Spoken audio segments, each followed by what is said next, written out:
kamu. Silakan berhadapan, duduk di bawah, duduk di bawah, duduk di bawah. Nah, berhadapan dengan temanmu. Tadi kan siswa sudah bawa pulpen kan? Ya, sudah belum? Oke, pulpen akan kita gunakan hanya satu. Kenapa? Kerja? Maju aja. Hanya saja pulpen yang digunakan. Satunya disimpan di atas kursi.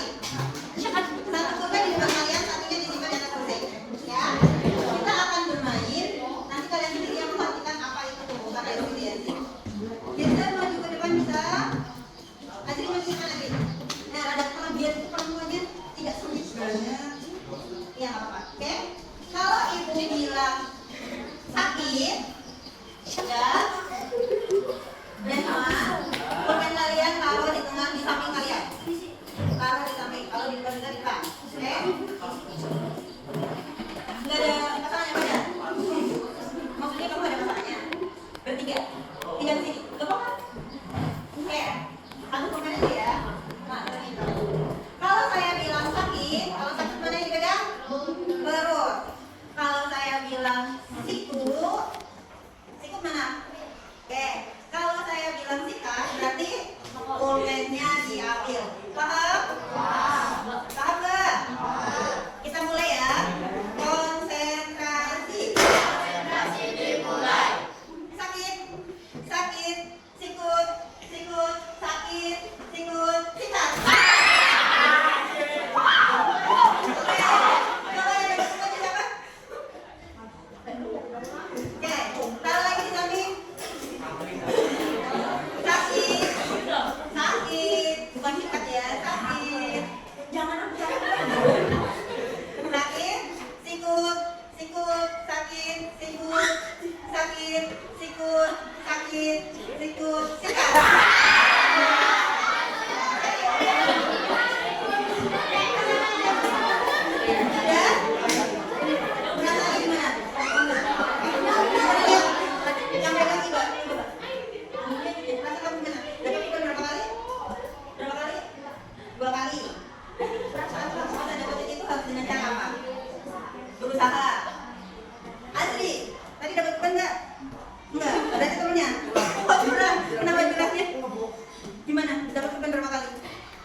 Bagaimana kalian berusaha untuk meraih sesuatu.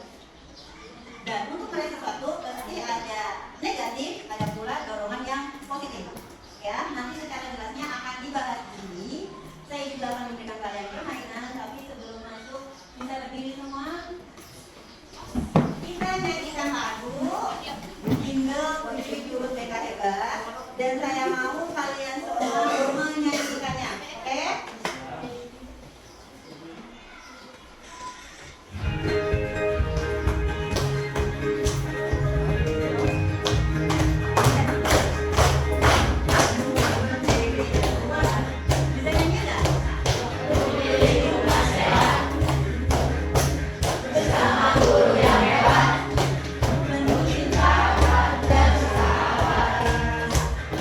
Hey.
Nanti saya akan kasih kalian kertas. Tuliskan di belakang kertas ini apa yang kalian terima dari video Dita. Paham? Kamu tahu, rasanya jadi orang yang diremehkan sejak kecil, dicibir karena miskin, dianggap gak akan jadi siapa-siapa. Tapi justru dari keterpurukan itu, lahir orang-orang paling kuat. Ini bukan cerita sempurna, ini kisah tentang luka yang jadi kekuatan.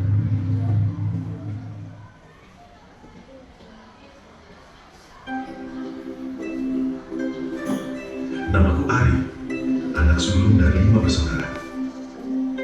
Bapakku tukang becak.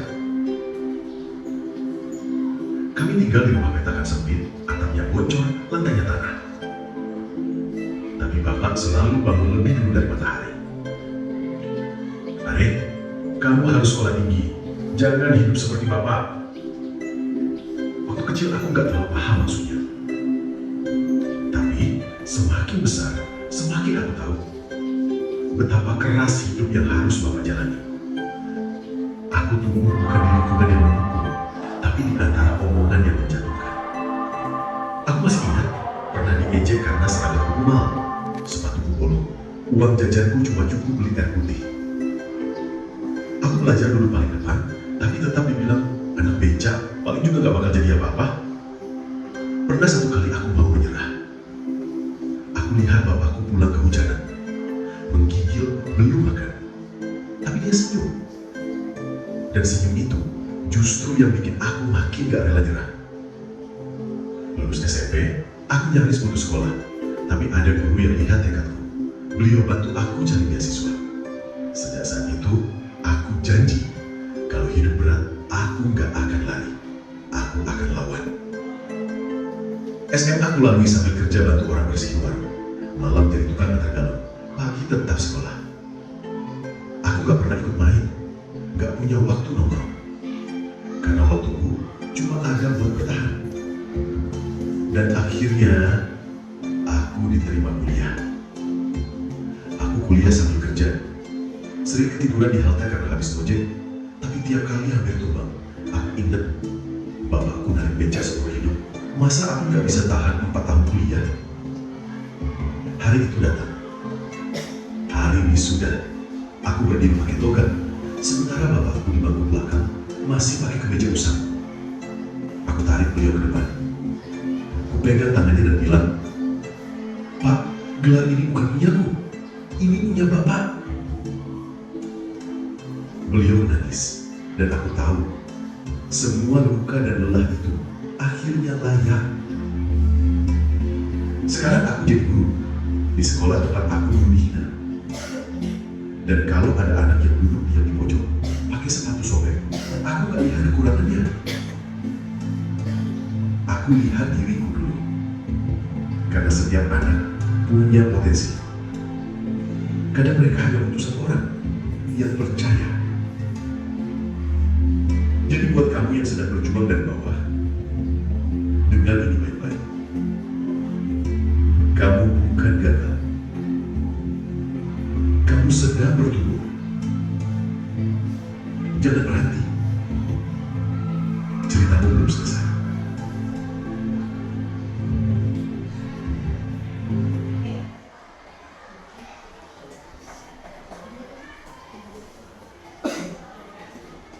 Kamu tak?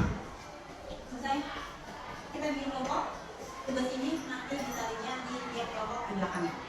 Kelompoknya mau campur laki-laki perempuan atau sesuai jenis kelamin? Kamu dicampur? Oke. Kalau nggak boleh campur, silakan bikin kelompok. Satu kelompok 6 anak. Satu kelompok 6 anak. Kalau sudah diatur kelompoknya, silakan duduk di bawah melihat. Cepetan, satu, dua. Kalau perempuan aja dari ujung, nggak apa-apa. Nggak apa-apa. 3, 4, 5. Lihat, jangan terlalu berdekatan ya. Kalian akan saya minta tolong untuk menyusun menara. Masing-masing kelompok bisa ke depan ambil kambingnya.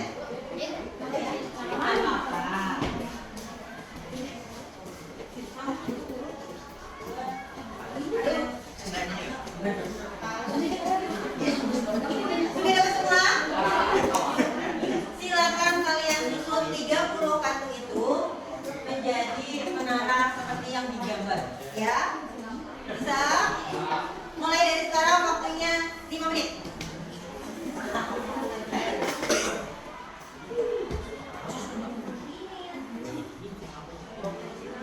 Susunya jadi satu, bukan sendiri-sendiri. Makanya ada belajar. Kalau ini kalian bisa. Geser, mundur ke belakang. Manfaatkan jeda ruang yang ada.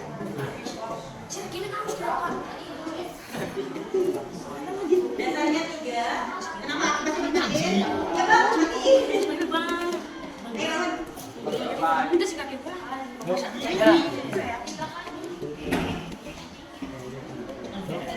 Awas coba itu. Ayo. Yang. Bisa kecil lagi nggak?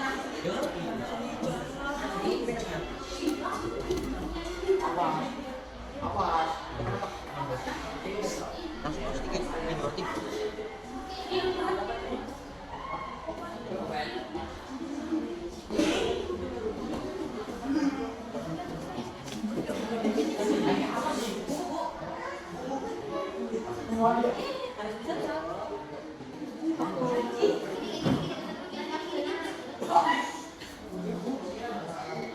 Kurang lebar itu.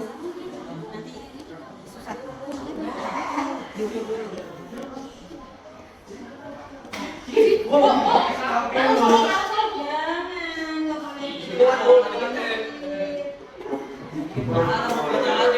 Jangan, nggak boleh. Ya.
Oke.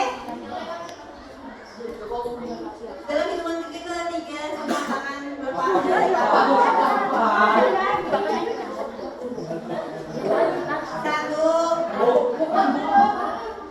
Satu, dua, tiga, mundur, depan, biarkan kartunya di situ. Kalian punya kertas? Punya. Satu kelompok yang punya kertas kan? Silakan salah satu dari kalian beri angin di piramid yang kalian susun sendiri. Ya memang ini piramidnya bakal roboh atau akan tetap berada di tiup. Oke, pegang kertasnya. Siapa yang mau? Ini udah duluan. Orang yang mau sini. Kita belum. Ayo. Gitu. Udah jangan disentuh. Biarin. Sudah? Coba kalian baca di kertas yang kalian pegang ada 5 pertanyaan. Yang pertama, ketika menara kalian roboh ya, gimana perasaan kalian? Tulis ya. Yang kedua, apakah reaksi pertama yang muncul dalam kelompokmu? Apakah mungkin rasa frustasi, putus asa, saling menyalahkan, atau justru saling bekerja sama biar kita semangat? Ketiga, ceritakan bagaimana emosi yang muncul yang mempengaruhi langkah penyusunan menara itu. 4, pelajaran paling berharga. Yang kelima, dari di luar permainan itu, pikirkan pengalaman kehidupan nyata, baik di sekolah maupun rumah, di mana kalian pernah merasa hancur ketika menghadapi sebuah masalah seperti menara yang roboh. Paham? Silakan dirundingkan dengan kelompoknya untuk menjawab pertanyaan itu. Waktunya 3 menit dari sekarang.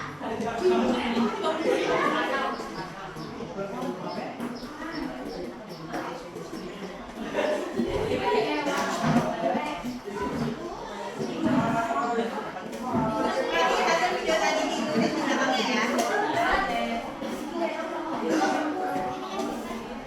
Ya, tulisnya di situ di kolom yang kosong.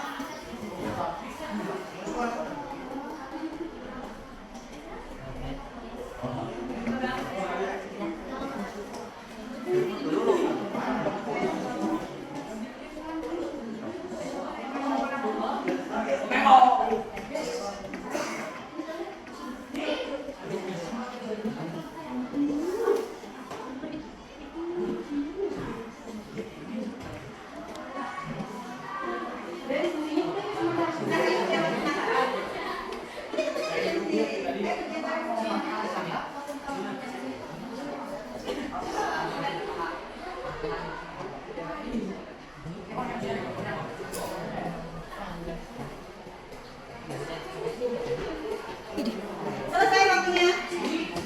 Emang 3 menit tadi saya bilang. Oke, ada yang mau ke depan jelaskan salah satu sebelum kita lanjut. Satu kelompok maju semua ke depan. Kan kamu yang berada di tinggi. Ayo ke depan satu kelompok. Ini satu-satunya kelompok yang bisa sampai tinggi. Dia betul satu. Oke.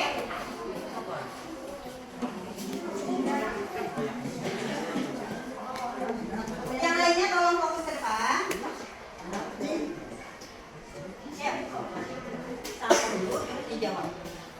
Assalamualaikum warahmatullahi wabarakatuh.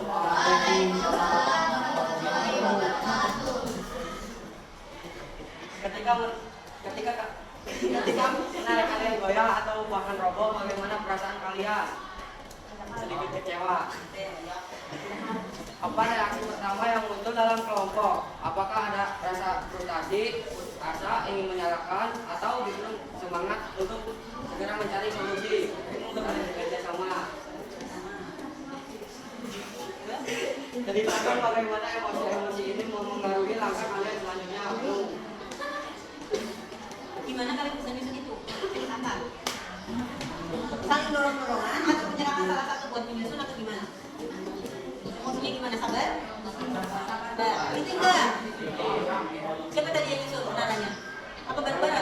Apa pelajaran paling berharga? Kalian dapat pelajaran apa dari penghitungan alat tadi? Bisa kerja kelompok nggak? Ada kerjasamanya nggak? Itu pelajaran bukan? Oke, di luar permainan ini pernah mengalami jatuh, bangun atau suatu kegagalan? Contohnya apa? Menyusun rokok berapa kali? Rokok lagi pakai. Oke, silakan itu. Oke, sudah bisa itu menaranya. Jadi itu menaranya. Jadi satu ke lantai Bu. Oke. Sebenarnya tumbukan resiliensi adalah kemampuan pada diri individu untuk bangkit kembali dan pulih dari kesulitan yang dia alami. Kemampuan ini merupakan kemampuan untuk beradaptasi, bertahan, bahkan tumbuh lebih kuat dalam menghadapi semua tantangan.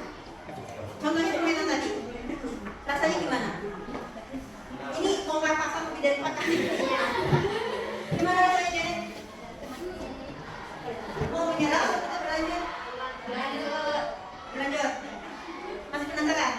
Nanti dilanjutin sama jadi. Oke, kenapa tumbuhan resiliensi itu penting? Resiliensi merupakan daya kita untuk bertahan dalam menghadapi segala hal. Kalau kalian tidak punya kemampuan untuk menghadapi sebuah masalah, ini bisa terjadi. Ini ada beberapa kasus di negara kita. Karena sering diejek tidak punya ayah, anak SD gantung sendiri. Silakan jawab. Yang kedua, tidak tahan dibully, siswa yatim piatu memilih bunuh diri. Ketiga, siswa SMP bunuh diri saat handphonenya disita. Masuk akal nggak ya? Enggak. Kenapa harus mengambil jalan pintas? Karena mereka pemikirannya pendek. Dalam diri kamu itu ada fixed mindset dan ada juga growth mindset. Ada yang tahu arti fixed mindset itu apa? Fixed mindset itu pemikiran negatif. Contohnya nih, misalnya kalian disuruh kerjain pelajaran matematika. Soalnya susah. Mungkin kalian pernah masak, udah lah gak usah dikerjain, nyontek aja. Iya nggak? Iya nggak? Jujur aja gak usah bohong, pernah nggak? Sedangkan growth mindset itu pemikiran yang bertumbuh dan berkembang. Ketika kita menghadapi sebuah kesulitan soal apapun, kalau kalian memiliki growth mindset, bukannya tidak bisa, tapi apa? Belum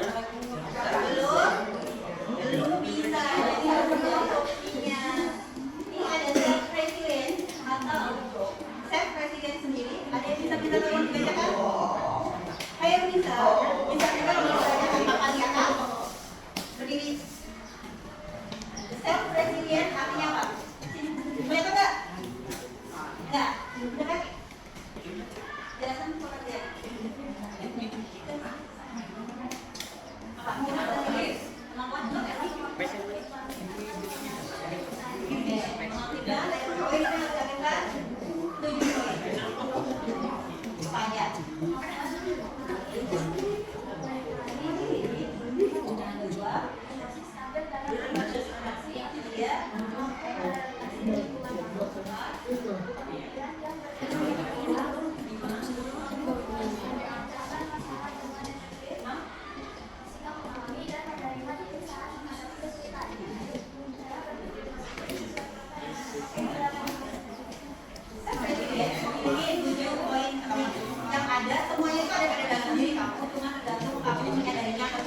Yang pertama, kemampuan untuk memahami dan mengenali diri kita sendiri. Yang kedua, emosional ability, bagaimana kita mengelola emosi yang stabil. Yang ketiga, ada adaptability, kemampuan untuk beradaptasi. Keempat, growth mindset, seperti yang tadi saya sebutkan. Kemampuan untuk apa growth mindset? Asli, jangan ikut sendiri. Udah justru menaranya selesai, stop. Growth mindset kemampuan untuk apa? Apa sih? Kemampuan untuk bertumbuh dan berkembang. Effective problem solving, mencari solusi yang efektif dari setiap masalah yang dihadapi. Self compassion, sikap untuk memahami dan menerima diri saat menghadapi kesulitan.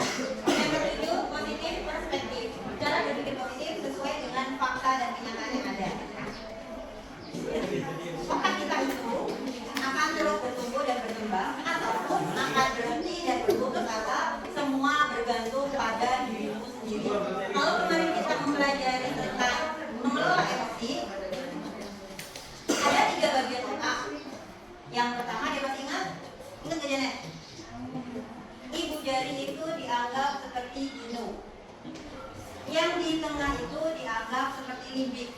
Gino itu hanya ngurusin diri kamu sendiri, nggak mau usaha, maunya langsung ada dan langsung terpenuhi. Kalau limbik itu seperti bunglon, sukanya mempengaruhi. Dan yang terpenting adalah neoplasitas. Itu yang harus bisa mengendalikan dua ini. Neoplasitas apa bu?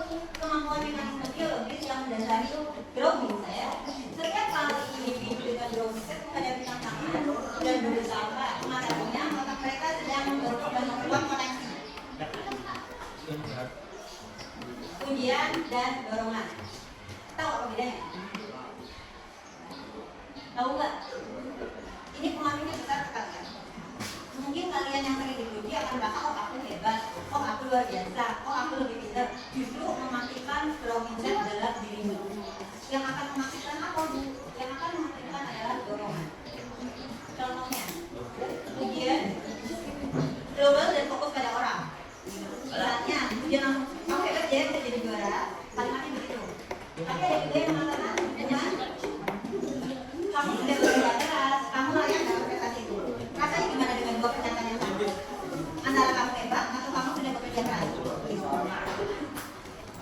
Lebih mengenal kamu hebat atau kamu sudah bekerja keras? Kamu sudah bekerja keras, karena kalau kamu hebat, kamu akan berhenti, oh aku sudah hebat, berarti aku harus bekerja lagi, ya kan?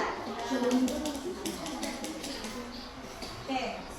Yang ketiga, orang dewasa sebagai subjek, bapak bangga padamu, atau kamu kasih bangga pada dirimu.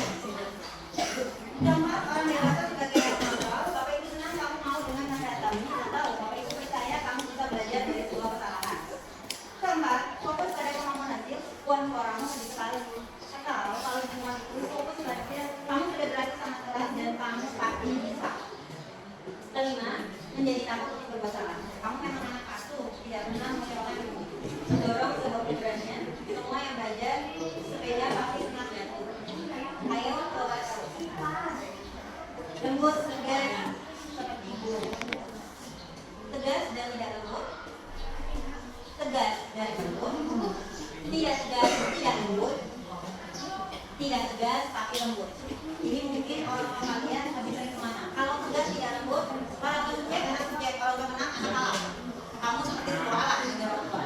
Kalau tegas dan lembut sama-sama menjadi subjek. Orang tua mau mendengarkan apa yang kamu rasakan. Tidak tegas tidak lembut, orang tua dan anak menjadi objek. Dua-duanya sama-sama kalah. Tidak tegas tapi lembut, orang tua objek, anak objek. Orang tua kalah, anak yang menang. Ini untuk kehidupan kalian sehari-hari, kalian berada di mana? Kalah, menang, atau rata? Gimana? Rata. Berarti tegas dan lembut. Orang tua dan anak sama-sama kalah. Yang berbudi, tegas, lembut. Pola pikir bertumbuh dan berkembang. Growth mindset atau fixed mindset. Contoh fixed mindset, kesuksesan saya bisa sukses dengan apa? Sedangkan menurut growth mindset, saya bisa sukses dengan berusaha. Menurut saya, kegagalan itu kalau kamu gagal, kamu akan menyerah. Kalau menurut growth, saya akan coba lagi. Kesulitan, bagi fixed mindset, ketika menghadapi kesulitan, saya tidak bisa. Tapi bagi growth mindset, ketika menghadapi kesulitan, saya belum bisa. Bukan tidak bisa ya. Dalam menghadapi masalah, bagi saya, mengapa masalah ini terjadi pada saya? Sedangkan bagi growth, solusi apa yang baru saya tanyakan? Untuk kritik, saya kasih hati. Sedangkan growth, terima kasih, saya akan coba memperbaikinya. Oke, jadi penjelasan di depan kalian sudah ada kertas setengah buat, benar nggak? Silakan kalian akhir, menurut kalian mana yang growth, mana yang fake. Untuk tanda centang itu growth mindset. Untuk tanda silang itu fake mindset. Dikerjakan seluruh kartu disimpan. Stop bermain kartu. Kerjain tugasnya. Dalam hitungan ke 10 harus selesai. Terima.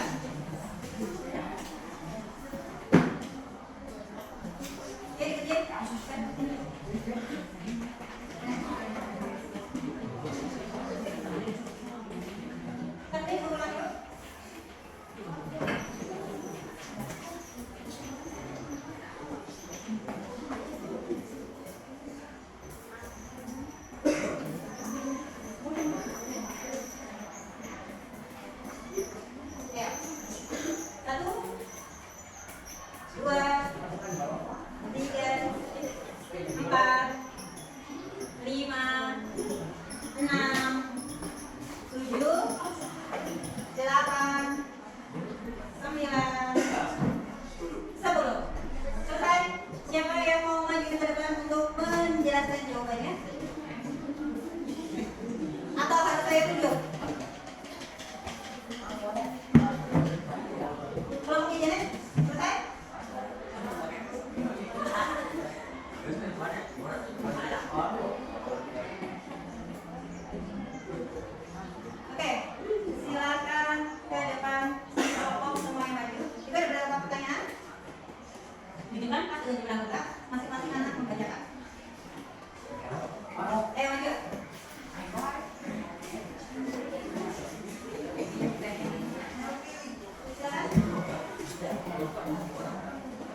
ya. Saya percaya bahwa saya akan menunjukkan kemampuan dan apa saya yang bisa benar bekerja keras. Bro. Empat. Baik.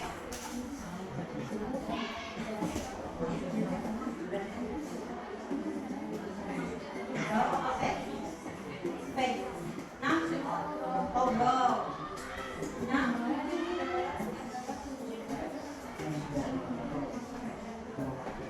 Tujuh.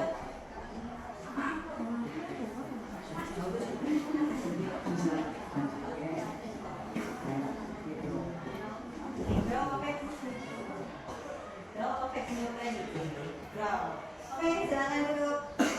Di belakangnya ditulis nama kelompok kalian masing-masing. Kita lihat jawabannya. Saya percaya bahwa kecerdasan dasar saya adalah sesuatu yang tidak dapat saya ubah terlalu banyak.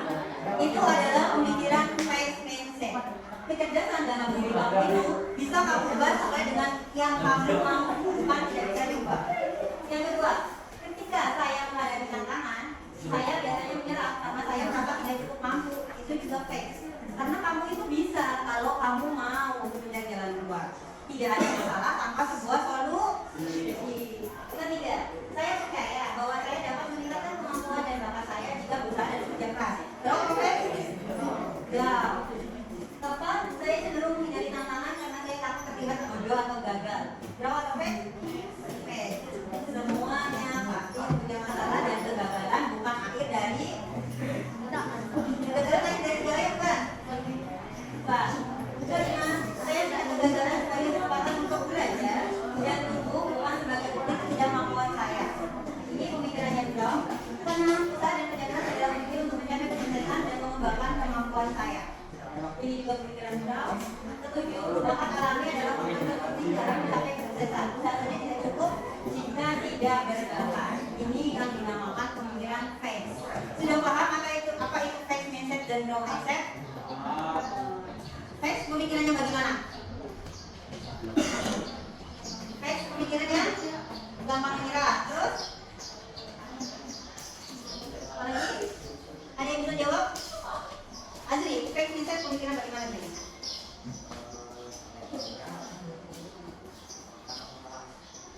Udah tergoda, benar atau salah? Pemikirannya negatif terus ya? Kayaknya bebannya kemana? Benar atau salah? Saja, growth mindset pemikirannya bagaimana? Grow, bertumbuh atau tidak? Growth mindset itu pemikiran yang bertumbuh ya. Silakan kembali ke tempat duduknya masing-masing. Tugas semuanya bawa ke depan. Oke?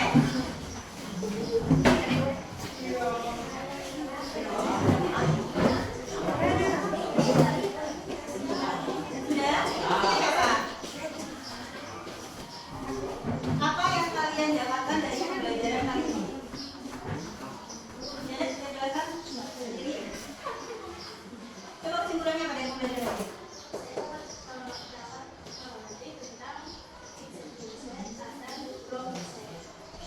Rex, Rex sudah menyerah. Gampang untuk mengatakan. Apa yang kalau grow? Ya, kalau pemikiran pada intinya pemikiran negatif yang membuat kalian tidak mau untuk bertumbuh menjadi lebih baik lagi. Tapi kalau grow, kalian akan berusaha untuk bertumbuh. Hadapnya ke depan semua. Silakan semua yang berdiri. Sebelum saya tutup, saya ingin kalian bermain dulu. Berdiri. Masih konsentrasi nggak? Dengarkan apa yang saya katakan, bukan apa yang saya gerakan. Kalau saya bilang mulut, jadi telunjuk kalian ke mulut, kalau pundak ke pundak, kalau kepala pegang kepala. Paham? Kuncinya dengarkan apa yang saya katakan, bukan saya peragakan.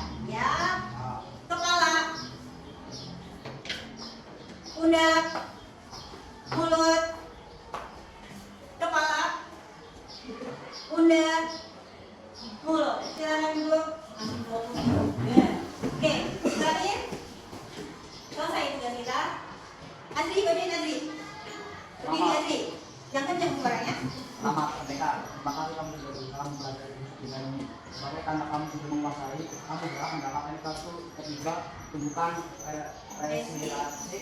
Selamat melanjutkan perjalanan itu melalui jurus selanjutnya. Oke, silakan duduk. Terima kasih Asri. Selesai ya. Terima kasih untuk hari ini. Silakan kembali ke kelas kalian masing-masing. Ini udah jam istirahat ya? Oke, silakan istirahat dulu. Nanti kembali ke kelas. Ya. Assalamualaikum warahmatullahi wabarakatuh.